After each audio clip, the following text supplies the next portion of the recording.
പാനൂരോ അല്ലെങ്കിൽ കണ്ണൂരോ നടക്കുന്ന ഒരു രാഷ്ട്രീയ കൊലപാതകത്തെ അല്ലെങ്കിൽ ഏതെങ്കിലും വിധത്തിലെ വർഗീയ കൊലപാതകത്തെ പൈങ്കിളിക്കഥ പോലെ എഴുതി പിടിപ്പിച്ച് യാതൊരു പകയും വിദ്വേഷമില്ലാത്ത സാധാരണക്കാരായ മലയാളികൾ വിദേശത്ത് താമസിക്കുന്നവരുടെ മനസ്സിൽ വരെ ഈ പകയും വിദ്വേഷം കുത്തിവെക്കുന്ന ഒരു പ്രവണതയാണ് പത്രക്കാർ ചെയ്യുന്നത്. ഒന്ന്, ചാനലുകളാണെങ്കിൽ വെട്ടുകൊണ്ട് കിടക്കുന്നവന്റെ കഴുത്തറ്റി കിടക്കുന്നതിന്റെ ബ്ലഡ് ഷെഡിന്റെ ക്ലോസപ്പ് എടുത്ത് കാണിച്ചത് എന്റെ ചാനലിന് കൂടുതൽ സർക്കുലേഷൻ കിട്ടണം എന്നുള്ള വികാരത്തോടെ ഈ ബിസിനസ് മൈൻഡോടെ അത് ബൂസ്റ്റ് ചെയ്യുമ്പോൾ ഇല്ലാത്ത പകയും വിദ്വേഷം മനുഷ്യരിൽ പടർന്നു വരും.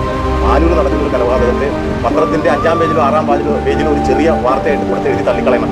അത് ആര് മരിച്ചാലും ആര് കൊന്നാലും വീട്ടുവഴക്കായാലും അതിർത്തർക്കമായാലും അത് ഏത് രാഷ്ട്രീയക്കാരനാണെന്ന് കണ്ടുപിടിക്കാനുള്ള പത്രക്കാരുടെ ചാനലുകളുടെ ധൃതി കാണുമ്പോൾ നാടിനോടുള്ള പൂർവ്വം ഒരു മറന്നുപോകില്ലെന്ന് എനിക്ക് പലപ്പോഴും തോന്നിയിട്ടുണ്ട്. അവരത് ഏത് രാഷ്ട്രീയക്കാരെങ്കിലും ഉണ്ട്, CPM കാരൻ BJP കാരനെ കൊന്നു, RSS കാരൻ കേരള കോൺഗ്രസ്സുകാരെ കൊന്നു എഴുതാതെ മനുഷ്യനെ കൊന്ന കഥയായിട്ട് മനുഷ്യർ മരിച്ചിട്ട് കൊടുക്കാതെ അവിടെ ഒക്കെ രാഷ്ട്രീയക്കാരെ പറ്റുന്നത് മനുഷ്യനെ മറന്നുപോകുന്നു പത്രക്കാർ. അത് മാറ്റണം, അത് മാറ്റിയാൽ ഇത്തരം കൊലപാതകങ്ങൾക്ക് പ്രസിദ്ധീകരണങ്ങൾ യാതൊരു പ്രാധാന്യവും കൊടുക്കില്ല എന്ന് കണ്ടാൽ വെട്ടുപോലെ